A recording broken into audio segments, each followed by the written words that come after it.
अचानक से पिताजी की तबीयत खराब हो गई। रात के 1 बज रहे थे।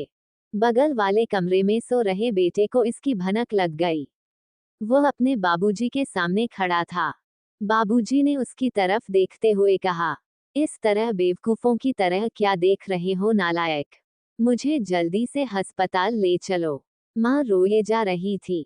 बेटे ने सोचा इतनी रात ड्राइवर को बुलाऊं तो बहुत देर हो जाएगी। उसने झट से बाबूजी को कंधे का सहारा देकर कार में ले जाकर बिठाया और जल्दी से अस्पताल की ओर चल पड़ा। बाबूजी एक तरफ दर्द से कराह रहे थे, तो दूसरी तरफ बेटे को डांटे जा रहे थे। कहीं ठोक मत दियो नालायक, गधा कहीं का, कोई काम ठीक से नहीं कर सकता। नालायक बेटा बोला, आप ज्यादा बात मत कीजिए बाबूजी, हम जल्द ही अस्पताल पहुंचने वाले हैं। अस्पताल पहुंचकर उसने भागते हुए डॉक्टर को बुलाया और डॉक्टर के कमरे के बाहर बेसब्री से चहलकदमी करने लगा।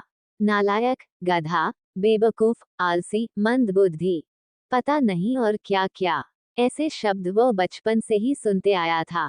कहीं न कहीं उसका खुद का मन भी मान चुका था कि वो सच में ही नालायक है। तभी तो उसके जन्मदाता भी उसे इसी नाम से बुलाते हैं। स्कूल के टाइम से ही घर के सभी लोग उसे नालायक ही बुलाते थे। वो एग्जाम में भी बहुत बार फेल हुआ था। ये नालायक तो चपरासी बनने के काबिल भी नहीं। इस मंदबुद्धि की शादी भी नहीं होगी। आखिर इस नालायक के गले कौन अपनी बेटी बांधेगा? ये नालायक तो गधा का गधा ही रह जाएगा। नालायक को अपने यहाँ कोई चपरासी भी ना रखे। कोई बेवकूफी इस नालायक को अपनी बेटी देगा। शादी होने के बाद लोगों को कहते सुना गया कि उस बेचारी के भागे फूटे, जो इस नालायक से शादी हो गई। बस एक माँ ही थी जो उस बेचारे को उसके नाम से बुलाती थी। अगर आज उसके बाबूजी को कुछ हो गया तो शायद माँ भी उसे भी इसी नाम से बुलाएगी। मन में इस तरह के विचारों ने उसे झकझोर दिया और वो अस्पताल में बने मंदिर में प्रार्थना में लीन हो गया। वो उसकी दुआओं का असर था या फिर मर्ज ही साधारण था कि डॉक्टर ने सुबह में उसे बाबूजी को घर ले जाने की इजाजत दे दी। जैसे ही घर लौटा और बाबूजी को उनके कमरे में छोड़ वापस मुड़ा, बाबूजी की तेज आवाज आई, मुझे छोड़ नालायक, तुझे क्या लगा बुढ़ा अब अस्पताल से लौटेगा नहीं? ये सुन वो कुछ देर ठिठका और फिर सिर झुकाए कमरे से बाहर आ गया। लेकिन माँ से रहा नहीं गया।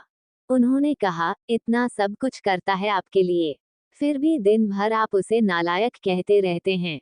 अवधेश और महेश दोनों अपनी अपनी बीवी के साथ सो रहे हैं। उनको तो ये भी नहीं पता कि रात को क्या हुआ था। ये तो भनक पाते ही आ गया और किसी को मदद के लिए बुलाया भी नहीं। भगवान न करे अगर आपको कुछ हो जाता तो वह भी आपका ही बेटा है। फिर भी पता नहीं क्यों आप उसको हरदम कोसते रहते हैं, डांटते और फटकारते रहते हैं। न ये देखते हैं कौन बड़ा या छोटा उसके पास है।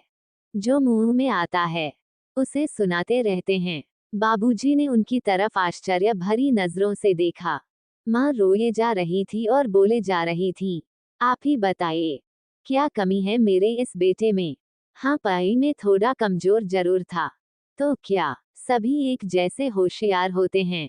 वो अपनी मेहनत के बल पर अपना परिवार, हम दोनों को, घर मकान, खेती बाड़ी, कर कुटुंब, सबको सही तरीके से संभाल रहा है कि नहीं? जिन 2 बेटों को आप बहुत लायक और बुद्धिमान मानते हैं, वो अपनी बीवी बच्चों, सास ससुर और दोस्तों पर ज्यादा ध्यान रखते हैं।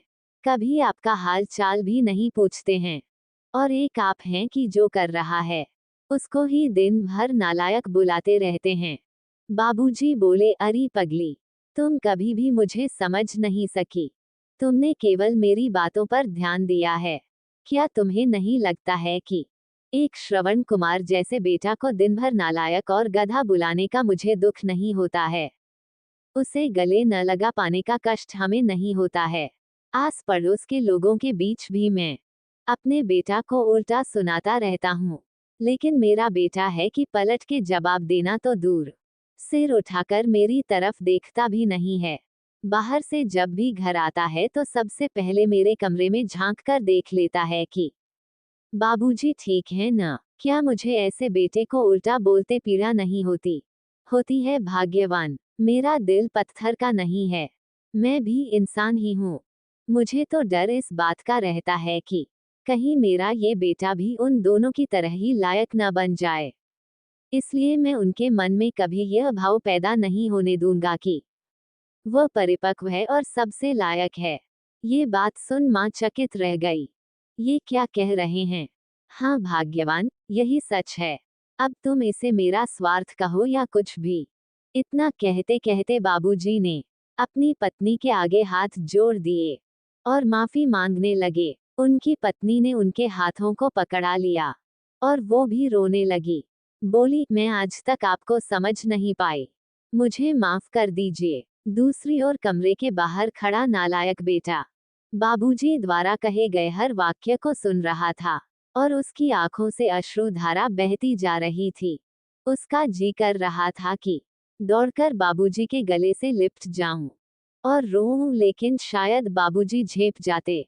वह आंसू पोंछते हुए अपने कमरे की तरफ बढ़ने लगा। तभी उसकी कानों से बाबूजी की आवाज टकराई। अरे नालायक, मेरी दवाई कहाँ रख दी? गाड़ी में ही छोड़ दी क्या? कितना भी समझा दो, इस कामचोर से एक काम ठीक से नहीं होता है। नालायक बेटा अस्पताल वाले थैले से बाबूजी की दवा लेकर उनके कमरे की तरफ आंसू पोंछते हुए दौड़ा। दोस्तों, वीडियो अच्छी लगी हो तो लाइक और शेयर कर देना। ऐसी वीडियो और देखने के लिए हमारे चैनल को सब्सक्राइब करें। धन्यवाद।